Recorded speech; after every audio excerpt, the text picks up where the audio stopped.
السلام علیکم۔ مجاہد اول ایک ہمگیر شخصیت کے ساتھ اپنے پروگرام میں حاضر ہوں۔ آج کے پروگرام کی مہمان شخصیت جناب اکرم سہیل صاحب سابق بیوروکریٹ ہیں، دانشور ہیں، حالات حاضرہ پر گہری نگاہ رکھتے ہیں۔ اکرم سہیل صاحب نے گریجویشن کوٹلی میں حاصل کی، Punjab university law college Lahore سے وکالت کی ڈگری حاصل کی۔ بطور طالب علم اور وکالت کے دوران سیاست میں بھی حصہ لیا۔ ادبی ذوق کی وجہ سے کالج میں بزم ادب کے صدر رہے اور کالج میگزین نوید سحر کے ایڈیٹر بھی رہے۔ 1983 میں سول سروس میں پبلک سروس کمیشن کے ذریعے مقابلے کے امتحان میں اسسٹنٹ کمشنر منتخب ہوئے۔ کوٹلی، پنچ اور مظفر آباد میں بطور ڈپٹی کمشنر خدمات سر انجام دیں۔ مختلف محکموں کے سربراہ اور 15 سال تک بطور سیکرٹری حکومت مختلف محکموں میں فرائض ادا کیے۔ ایڈیشنل چیف سیکرٹری کا چارج بھی ان کے پاس رہا۔ مجاہد اول کے پرسنل سٹاف میں بطور ڈپٹی سیکرٹری رہے۔ سالار جمہوریت سردار سکندر یاد خان صاحب کے ساتھ بطور پرنسپل سیکرٹری رہے۔ سابق وزیر اعظم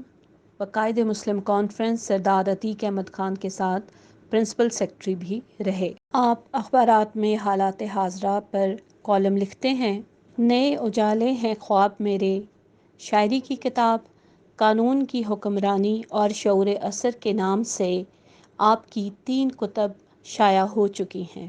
آئیے اکرم سہیل صاحب سے سوالات پوچھتے ہیں۔ اکرم سہیل صاحب، مجاہد اول کے ساتھ اپنی پہلی ملاقات کے بارے میں اپنے خیالات کا اظہار کیجیے۔ بسم اللہ الرحمن الرحیم۔ سب سے پہلے میں آپ کا بہت شکریہ ادا کرتا ہوں کہ آپ نے مجھے مجاہد اول سردار عبدالقیوم خان صاحب کے بارے میں بات کرنے کا موقع دیا ہے۔ میں نے ان کے ساتھ سرکاری حیثیت میں بہت عرصہ کام کیا ہے۔ جب وہ یہاں پر وزیر اعظم تھے تو اس وقت میں ڈپٹی کمشنر مظفر آباد بھی رہا، ڈپٹی کمشنر پونچھ بھی رہا، پھر ان کے پرسنل سٹاف میں بطور ڈپٹی سیکرٹری بھی میں نے کام کیا۔ تو اس کے علاوہ بھی جو ہے ساری زندگی ان کے ساتھ جو ہے وہ ان کی زندگی میں میرا رابطہ ان کے ساتھ رہا ہے۔ تو یہ جو پہلا آپ کا سوال ہے کہ ان کی میری پہلی ملاقات کہاں ہوئی تھی، تو پہلی ملاقات میری ان کی محترم سیاب خالد صاحب کے گھر پانیولہ میں ہوئی تھی، راولہ کوٹ میں۔ اور میں اس وقت وہاں پہ راولہ کوٹ میں اسسٹنٹ کمشنر کے طور پر کام کر رہا تھا۔ آزاد کشمیر میں سردار سکندر حیات صاحب جو ہیں وہ وزیر اعظم بن چکے تھے اور ابھی مجاہد اول نے وہ صدارت کا عہدہ نہیں سنبھالا تھا۔ تو یہ آ رہے تھے راولپنڈی سے راولہ کوٹ، تو کوئی ایسا ایک بیان تھا جو انہوں نے دیا تھا مجاہد اول نے، جس پر جو راولہ کوٹ میں کچھ لوگوں نے احتجاج کا پروگرام بنایا اور مجاہد اول نے وہاں سے شہر سے گزرنا تھا۔ تو اس قافلے کو، مجاہد اول کے قافلے کو پورا امن طریقے سے گزارنا وہ سمجھیں کہ بطور اسسٹنٹ کمشنر میری ذمہ داری تھی۔ تو میں نے خیر اپنا اثر و رسوخ بھی استعمال کر کے اور جو ایک انتظامی اقدامات ہوتے ہیں ان کے ذریعے میں نے وہاں پر مجاہد اول کو پرامن طریقے سے راولہ کوٹ بازار سے گزار کر ان کے قافلے کو ہم جب پانیولے پہنچے تو وہاں پر یہ ٹھہرے محترم سردار سیاب خالد صاحب کے گھر، تو وہیں پہ ان کے ساتھ گپ شپ ہوئی۔ تو مجھے پوچھنے لگے کہ آپ کا تعلق کہاں سے ہے، تو میں نے تعارف کروایا کہ میں کوٹلی سے میرا تعلق ہے اور میں اسسٹنٹ کمشنر یہاں کام کر رہا ہوں۔ تو مجھے پوچھنے لگے کہ کیا آپ کسی اپنی جو آپ کی لائف ہے جو بطور اسٹوڈنٹ یا اس کے بعد تو کیا آپ کسی سیاسی پارٹی میں بھی رہے ہیں؟ تو میں نے کہا سر میں نے ضرور سیاسی پارٹی میں رہا ہوں، میں پی ایس ایف میں بھی رہا ہوں، اور بلکہ میں نے ان کو یہ بھی کہا کہ سر وہ جو جب 1972-73 میں آپ کوٹلی گئے تھے تو آپ کے جلسے میں پتھر بھی ہم نے پھینکے تھے اور ہنگامہ بھی کیا تھا، تو اس میں بھی شامل تھا پتھر پھینکنے والوں میں، اور اس کے جو ہے نتیجے کے طور پر پولیس نے یہاں پہ لاٹھی چارج بھی کیا اور گرفتار بھی ہوئے، تو کوئی 1-2 دن تھانے میں بھی رہا۔ تو میں نے کہا وہ جو میرا تجربہ تھا وہ آپ مجھے جب میں آگے ہوں ایڈمنسٹریشن میں تو وہ سارا تجربہ مجھے اب کام دے رہا ہے کہ اب پہلے تو ادھر سے تھا اور اب ادھر سے جو ہے وہ دوسری رخ سے جو ہے اس کو میں کنٹرول کرتا ہوں. تو بڑے ہنسنے لگے اور کہنے لگے کہ بہت اچھا ہوا کہ جو آپ نے ادھر گناہ کیے ہیں ان کا تاوان ادا کرنے کے لیے آپ جو ہے وہ سروس میں آ گئے. تو پھر وہی میری پہلی ملاقات تھی. اور پھر جب بھی کہیں مجاہد اول کے ساتھ بات ہوئی یا کہیں بھی، تو انہوں نے ہمیشہ بہت جو ہے وہ میرے ساتھ جو ہے وہ بہت مشفقانہ سلوک کیا. اور اپنے دور اقتدار میں بھی انہوں نے مسلسل مجھے ڈپٹی کمشنر لگائے رکھا، اور پھر کچھ عرصہ انہوں نے اپنے پرسنل سٹاف میں بھی مجھے رکھا. اور بلکہ میں یہ کہتا ہوں کہ جہاں کہیں بھی ان کے ساتھ ملاقات ہوئی، جہاں بلکہ ان کی کتاب کی رونمائی تھی اسلام آباد میں، تو مجھے اسپیشل انہوں نے کہا کہ آپ نے بھی آ کر اس میں ایک میری کتاب پر تقریر کرنی ہے. بلکہ وہ اپنی جو یہ سمجھ لیں کہ جب ان کی رحلت تک جو ہے وہ کہیں کسی کا کوئی کام ہوتا یا کہیں کوئی بات ہوتی، تو ہمیشہ مجھے ٹیلی فون کرتے کہ اس آدمی کی ہیلپ کرنی ہے یا اس کو کیا مسئلے کو جو ہے نا. تو میں ہمیشہ ان کے لیے جو ہے جی وہ ایک تعلق واسطہ میرا رہا ہے، اور مجھے اس پر بڑا فخر بھی ہے. اور میں دعا کرتا ہوں کہ اللہ تعالیٰ ان کو جنت الفردوس میں بھی جو ہے وہ اعلیٰ مقام دے. مجاہد اول نے ہر شعبہ زندگی میں بڑی گراں قدر خدمات انجام دیں، بالخصوص تعلیم کے حوالے سے، اور مجاہد اول کا ایک علمی اور ادبی اثاثہ بھی موجود ہے. آپ اس حوالے سے ہمیں کچھ بتائیے. تو میں یہ سمجھتا ہوں کہ سب سے بڑا جو کام انہوں نے کیا تھا، وہ جب وہ 1970 کے بعد جب وہ اقتدار میں آئے، تو سب سے زیادہ جو کام انہوں نے وہ تعلیم کے شعبے میں انہوں نے توجہ دی تھی.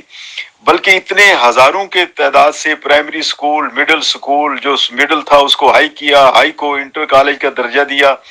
اور بلکہ لوگ پھر مذاق کرنے لگے تھے کہ جی سردار محمد عبدالقیوم صاحب، صدر صاحب جو ہیں، ان کو جہاں کہیں کوئی اچھا بڑا درخت نظر آتا ہے اس کے نیچے یہ پرائمری سکول کھول دیتے. تو میں یہ سمجھتا ہوں کہ یہ ان کا بڑا ویژن تھا کہ جب تک کہ لوگوں میں تعلیم نہیں ہوگی یہاں پر، اس وقت تک لوگ کوئی بھی علاقہ، پرسنل حیثیت میں بھی انسان ہوں یا لوگ ہوں، ریاست کے لوگ ہوں، علاقہ ہو، جو بھی ہو، وہ اس وقت تک ترقی نہیں کر سکتے جب تک کہ وہ تعلیم سے جو ہے وہ محروم رہیں گے. تو اس لیے انہوں نے بے شمار کالجز جو ہے وہ بنائے، بے شمار جو ہے نا جی ادارے کھولے. بلکہ جس کالج میں میں پڑھا، کوٹلی ڈگری کالج میں، وہ بھی جو ہے انہی کے زمانے میں ہائی اسکول سے وہ جو ہے وہ انٹر کالج بنا تھا، پھر بعد میں ڈگری کالج بھی بنا. تو یہ ایک جو ہے جی ان کی بڑی، سب سے بڑی میں یہ سمجھتا ہوں کہ ان کی جو ہے یہ جو دور اقتدار میں ایک بڑا کام کیا وہ تعلیمی اصلاحات کے حوالے سے وہ تھا. اور دوسرا جو ان کا کام وہ کیا کہ کے ایچ خورشید صاحب نے، آپ کو یاد ہوگا کہ کے ایچ خورشید جب یہاں صدر تھے تو انہوں نے یہاں پر فیوڈل سسٹم، جاگیریں ختم کر دی تھی. تو اس کی ایک نشانی ابھی رہ گئی تھی، یہ جو نمبرداری سسٹم تھا. تو مجاہد اول نے آ کر اس جو ایک سمجھ لیں کہ ایک سامراجی اور ایک جو انسانوں کو غلام بنانے کے لیے ایک ڈوگرا عہد کی جو رسم تھی کہ نمبرداری سسٹم ہو، نمبردار کے ذریعے لوگوں کو کنٹرول کیا جائے، اور نمبردار جو ہے وہ حکومت اور لوگوں کے درمیان ایک جو ہے وہ واسطے کے طور پر کام کرے، اس چیز کو بھی مجاہد اول سردار عبدالقیوم خان نے وہ نمبرداری سسٹم بھی ختم کیا تھا. اور اس کہا کہ مالیے کی بھی ضرورت نہیں ہے، بلکہ انہوں نے مالیہ بھی ختم کر دیا تھا کہ مالیہ بھی جو ہے یہ اس کے ذریعے، یہ مالیہ صرف کوئی ایک حکومتی انکم کا ذریعہ نہیں ہے، بلکہ اس کے ذریعے جو ہے وہ طبقات پیدا ہو گئے، اور انسانوں کے درمیان جو آقائی اور غلامی کا جو تصور ہے یہ پیدا ہو گیا. لہٰذا نمبرداری سسٹم کو بھی ختم کیا جائے اور مالیہ سسٹم کو بھی انہوں نے ختم کر دیا تھا. اس کے علاوہ بھی آپ دیکھیے کہ انہوں نے آئینی اصلاحات اور بہت سے، اور پھر وہ لوگ عموماً بعض اوقات جو ہے ان کو ساری معلومات نہیں ہوتی، وہ ہمیشہ جو میرا تجربہ ہے ان کے ساتھ رہنے کا، کہ اگر آپ ان کو قانون کی بات کہتے ہیں، آئین کی بات کہتے ہیں، ضوابط کی بات کہتے ہیں، اور آپ میں ہمت ہے کہ آپ ان کو بتا دیں کہ سر یہ قانونی ہے اور یہ لا قانونی ہے، اور یہ اس حد تک ہم جا سکتے ہیں، اس حد تک نہیں جا سکتے، تو میرے خیال میں میرے ساتھ میں کبھی یہ واقعہ نہیں ہوا کہ ان کے نوٹس میں اگر پوری بات لائی جائے قانون بتا کر تو انہوں نے اس سے اختلاف کیا ہو. یہ غلط تاثر ہے کہ جی مجاہد اول قانون کو کہتے تھے نہیں جی قانون کیا، بس جو میں کہتا ہوں وہ کر لیں، یا ہم نے کارکنوں کو جو ہے جی وہ فیسیلیٹیٹ کرنا ہے لہٰذا قانون کو نرم کرنا، یہ قطعاً بات نہیں ہے. یہ ہو سکتا ہے کہ انہوں نے ان سے کسی آدمی نے قانون کو چھپا کے نہ سامنے رکھ کے حقائق کو چھپا کے کوئی کام کروا لیا ہو، لیکن اگر ان کو قانون ضابطہ، جو میرا زندگی کا ان کے ساتھ تجربہ ہے کہ قانون ضابطہ بتایا جائے، تو یہ نہیں ہوا کہ انہوں نے قانون ضابطے سے ہٹ کر کبھی کوئی جو ہے نا جی وہ بات کی ہو۔ علمی اور ادبی حوالے سے بھی میں جو بات، بڑی خاص بات میں آپ کو بتاؤں کہ ادھر پرائم منسٹر ہاؤس میں مجھے چند موقع پہ ان کے بیڈ روم تک بھی جانے کا جو ہے وہ موقع ملا، کوئی معاملات جو ہے، تو ایک دو دفعہ انہوں نے بیڈ روم، تو میں نے دیکھا کہ ان کا جو وہ ایک تو وہ زمین پر سویا کرتے تھے، نیچے فرش پہ جو ہے گدا بچھا کے، اور ان کے کمرے میں جو چاروں طرف کتابوں کے ڈھیر لگے ہوئے تھے، اور وہ کتابیں جو لیٹسٹ مارکیٹ میں آتی تھیں وہ کتابیں جو ہے وہ پڑھتے تھے۔ وہ صاحب مطالعہ شخص تھے، اور یہ میرا خیال ہے کہ آزاد کشمیر میں بہت کم سیاستدانوں میں یہ خصوصیت ہے کہ وہ مطالعے کا جو ہے وہ شوقین کوئی ہمارے سیاستدانوں میں ہو، لیکن وہ آدمی جو کتابوں، جو مارکیٹ میں آتی تھی کتاب، کشمیر پہ ہو، جنرل نالج پہ ہو، انٹرنیشنل ریلیشن پہ ہو، سیاست پہ ہو، ادب پہ ہو، وہ کتابیں جو ہے جی وہ ان کے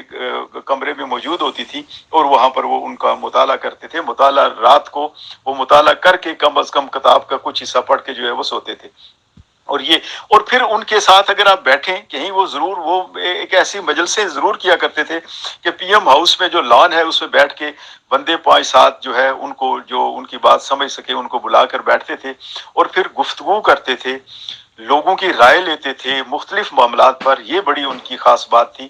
کہ وہ کشمیر کے مسئلہ ہو، کوئی اور باتیں ہوں، تو وہ وہاں پر، اور ان کی جو گفتگو تھی اس میں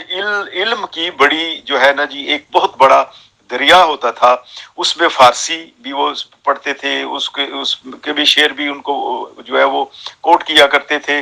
پھر جو ہے وہ ان کی جو گفتگو کا ایک معیار، علمی معیار ہوتا تھا، اور ہر آدمی اس گفتگو میں شامل بھی نہیں ہو سکتا تھا، چونکہ یہ بڑا مشکل کام تھا کہ ان کے اس علمی معیار کے مطابق جو ہے جی گفتگو کی جائے۔ تو اس لیے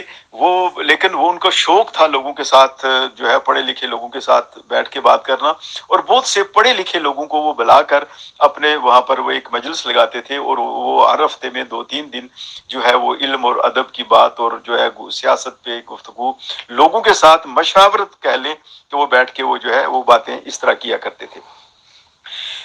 جو ایک خاص بات جو میں یہ مسئلہ کشمیر کے حوالے سے کہوں، ایک اور جو چیز ہے جو ان کی حکومت کے حوالے سے میں کہوں گا کہ وہ